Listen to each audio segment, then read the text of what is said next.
بسم اللہ الرحمن الرحیم۔ السلام علیکم ویورز، آج میں آپ لوگوں کے لیے ایک بہت ہی پیاری سی کہانی لے کر آئی ہوں۔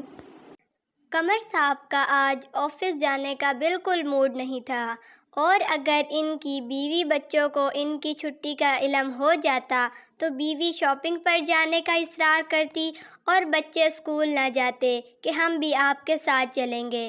ابھی اسی سوچ میں ہی تھے کہ ریحانہ بیگم اندر داخل ہوئیں اور کہنے لگی کہ آپ ابھی تک نہیں اٹھے؟ 7:15 ہو گئے ہیں، جلدی سے آئیں، ناشتہ ٹھنڈا ہو رہا ہے۔ رہنے دو بیگم، میری طبیعت ٹھیک نہیں ہے، قمر صاحب نڈھال سی آواز میں بولے۔ ہائے ہائے، کیا ہوا آپ کی طبیعت کو؟ خرم مانیہ، ادھر تو آئیں۔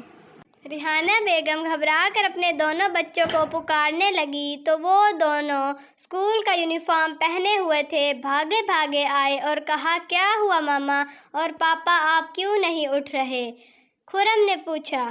بیٹا، آپ کے پاپا کی طبیعت ٹھیک نہیں ہے، تو پھر ہم اسکول نہیں جائیں گے، مانیہ بولی۔ قمر صاحب ہڑبڑا کر اٹھ بیٹھے۔ نہیں نہیں بیٹا، آپ اسکول جاؤ، میں نے ابھی دوائی لی ہے اور پہلے سے بہتر ہوں، مگر آپ نے تو ابھی ناشتہ بھی نہیں کیا، ریحانہ بیگم نے کہا۔ کہیں آپ نے ناشتہ کیے بغیر تو دوائی نہیں لے لی؟ خرم نے پوچھا۔ نہیں بیٹا، صبح جب واک کے لیے گیا تھا تو میں نے وہیں ریہڑی سے نان چنے کھا لیے تھے۔ او میرے خدایا، میں تو بچوں کو باہر کی چیزیں کھانے سے منع کرتی ہوں اور آپ خود باہر سے کھا کر آئے ہیں، اس لیے آپ کی طبیعت خراب ہوئی ہے۔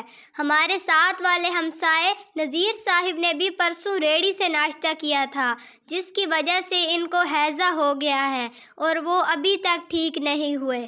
ہائے ہائے، میں کیا کروں؟ ریحانہ بیگم دونوں ہاتھ ملتے ہوئے کہنے لگی۔ خرم، او خرم، جلدی سے اپنی خالہ رافعہ کو فون کر کے بلاؤ، میں اکیلی جان کیسے ان کو ڈاکٹروں کے پاس لے کر جاؤں گی؟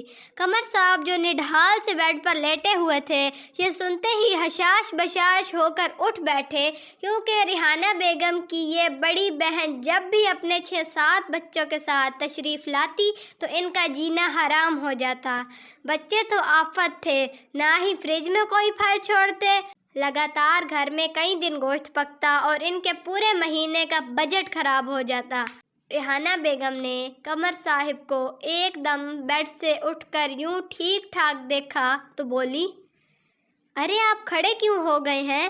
آپ آرام سے لیٹ جائیں، میں آپ کے لیے سوپ بنا کر لاتی ہوں۔ سوپ نہیں، میرے لیے ناشتہ لاؤ، اور بچوں اپنے بیگز میں کاپیاں اور کتابیں چیک کر لیں، میں آپ کی میڈم سے معذرت کر لوں گا، آج ہم تھوڑا لیٹ ہو گئے ہیں، اور بیگم آپ کے آگے ہاتھ جوڑتا ہوں کہ کسی کو بھی بلانے کی کوئی ضرورت نہیں ہے، میں بالکل ٹھیک ٹھاک ہوں۔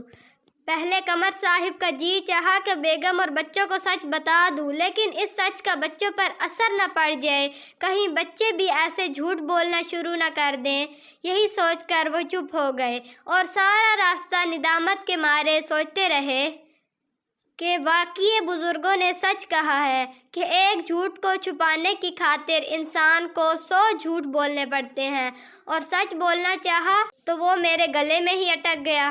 یا اللہ، مجھے معاف فرما اور سچ بولنے کی توفیق عطا فرما، آمین۔ ادھر ریحانہ بیگم ناشتے کے بعد برتن سمیٹتے ہوئے مسلسل بڑبڑا رہی تھی، یا اللہ، کیسا زمانہ آ گیا ہے، لوگ مہمانوں کی آمد کا سنتے ہی گھروں سے باہر نکل جاتے ہیں، بیچاری میری آپا کا نام سنتے ہی بیماری میں بھی ایسے رفو چکر ہوئے، خود بھی فٹ سے تیار ہو کر بچوں کو بائک پر بٹھا کر ایسے ہواؤں میں اڑا کر لے گئے گویا میری آپا نہ ہوئی، کوئی اور ہی دنیا کی مخلوق ہوئی، جو سب کے سب آنن فانن غائب ہو گئے۔ اس کہانی سے ہمیں یہ سبق ملتا ہے کہ ہمیں ہمیشہ سچ بولنا چاہیے اور کبھی بھی جھوٹ نہیں بولنا چاہیے، کیونکہ انسان کو ایک سچ چھپانے کے لیے 100 جھوٹ بولنے پڑتے ہیں۔